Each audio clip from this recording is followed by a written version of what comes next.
자,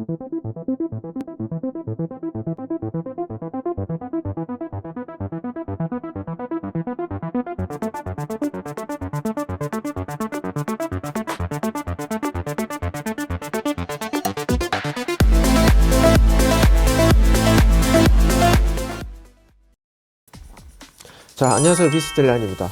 요즘 날씨 추운데 오늘 매장에서 오늘의 영상의 주제는 2021년 한 해 동안 또 가장 많은 질문에 대한 오늘 또 답을 해드리는 그런 영상을 또 찍게 됩니다. 한 해 동안 저희가 이제 뭐 유튜브 채널 댓글이라던가 저희 카카오 채널 질문이라던가 또 가끔 개인적인 카카오톡이나 문자, 전화로도 문의를 해주신 분들이 많습니다. 그래서 대부분 보면 뭐 인라인 입문자에 한해서 가장 질문의 분포도가 많았고요.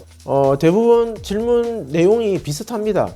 자꾸 제가 이 얘기를 하게 되면 결국에는 또 중복되는 내용이에요.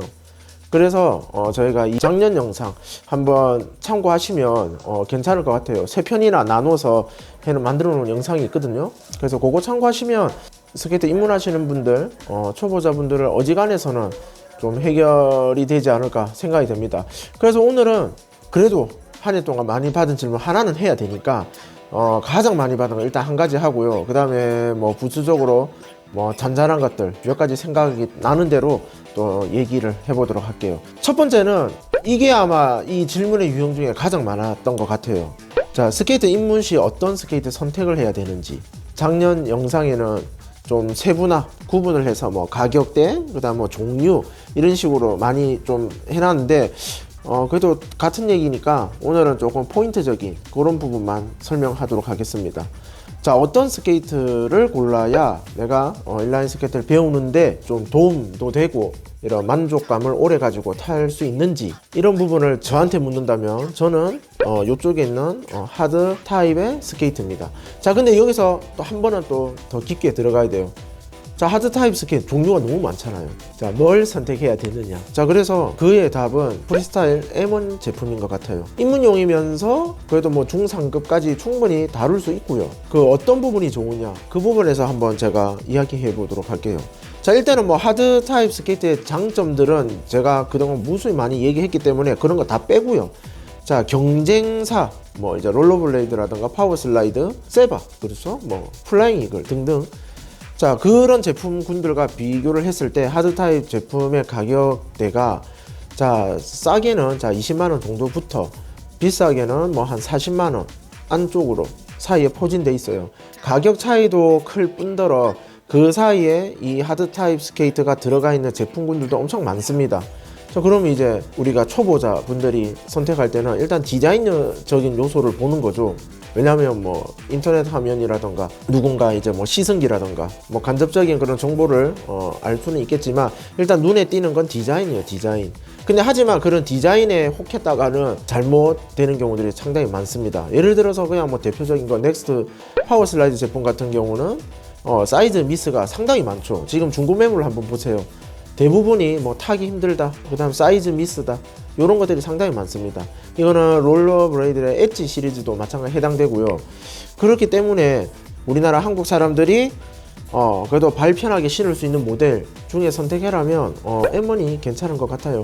물론 M1도 이런 색상이나 M1의 라인업에 따라서 치수가 조금 차이 나긴 합니다. 같은 치수라도 다른 치수로 가게 되면 조금 더 발을 편하게, 또 이제 외형이 좀 널널하게 나오는 것들도 있고, 그렇기 때문에 반드시 뭐 판매점 전문가와 충분히 사이즈적인 부분을 상담하시고 구매하시기 바라고요. 자, 그래서 M1의 장점은 뭐냐? 기본적으로 사이즈를 잘 맞췄을 때의 그런 적당한 발의 편안함. 예. 자, 물론 상급 스케이트의 그런 편안함과는 조금은 다르긴 해요. 그래도 이 가격대에서 이 정도라면 어지간해서는 발 안 아플 확률이 높은 스케이트이긴 합니다. 그리고 보편적으로 그냥 딱 봤을 때 적당한 착용감, 편안감을 가지고 있다는 이 M1이 그런 특징 중에 하나고요. 그 다음에 제가 개인적으로 가장 마음에 들어 하는 부분은 바로 이 적정한 커프의 발목 잡음이라 해야 되나? 커프가 그냥 우리 육안으로 보면 그래도 하드 타입답게 좀 높게 설계되어 있긴 해요. 한데 저 같은 경우는 그래도 발목을 너무 타이트하게 잡는 것보다 이렇게 움직일 수 있는 그런 좀 유동성이 있어야 된다 생각을 하거든요.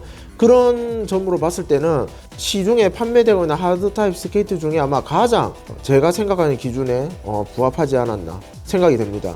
다른 것들 예를 들어가서 뭐 이제 세바 시리즈 바로 옆에 있죠. 요런 것들은 얘는 그래도 110mm니까 이게 허용이 되죠. 높은 지상고를 발목이 탄탄하게 잡아줘야 당연히 사용자가 기본 안정감을 느낄 수 있으니까. 근데 80mm급에서는 오히려 저는 좀 해가 된다 생각합니다.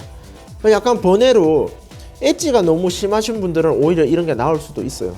근데 정상적인 분들에 한해서 제가 이야기를 하기 때문에 그냥 기본적인 정상적인 분들은 발목의 유동성을 좀 쓸 수 있는 게 좋습니다. 나중에는 뭐 코너라든가 또는 이제 프리스타일이나 이런 슬라롬 쪽으로 연계가 됐을 때는 그런 발목의 자유로움을 좀 써줘야 원하는 동작을 잘 표현할 수 있겠죠. 자, 그래서 제가 가장 마음에 들어하는 부분이 바로 그런 부분이었습니다. 그리고 기본 세팅 출고가 자 바나나 세팅으로 출고가 되죠.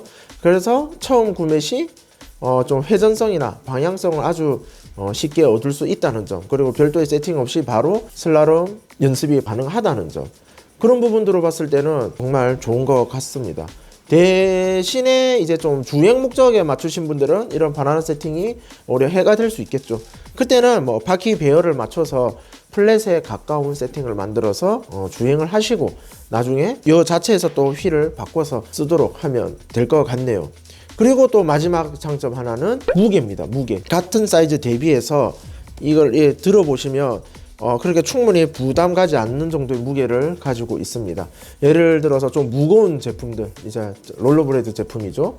엣지나 세바도 좀 무겁긴 한데 요즘에 신형 하드쉘이 나오면서 좀 가벼워졌는데 이전에 FR 시리즈를 보시다 보면 좀 무게감이 좀 상당히 있죠. 그래서 이런 적정한 가벼움, 이런 것들이 M1이 가지는 또 한 가지의 특징이 되지 않나 생각이 되죠. 그리고 디자인이야 원체 뭐 우리 개개인마다 가지는 그런 호불호가 있기 때문에, 근데 이 정도면 괜찮지 않나요? 색감이 좀 그런가 모르겠다. 자, 아무튼 근데 디자인은요 타다 보면 몰라요. 스케이트 선택 기준에 있어서는 디자인은 맨 나중에 보시는 게 좋을 것 같습니다. 정말 못 봐주는 디자인은 안 되겠죠. 보통 하드 타입이 이렇게 좀 둥글둥글 좀 투박한 느낌인데 얘는 이렇게 제가 이전에 이거 처음 봤을 때 얘기했지만 이런 선들이 많아요. 싹싹 그어주고 좀 약간 날렵해 보이려고 하는 이런 선들이 많아서 디자인 이쁜데, 그렇죠? 자, 아무튼 가장 많이 받았던 질문, 자 어떤 스케이트를 선택하면 좋을까요? 라는 질문에 대한 답을 해보도록 하겠습니다. 생각보다 말이 길어서 끊고 다시 저는 2부로 찾아뵙겠습니다. 안녕.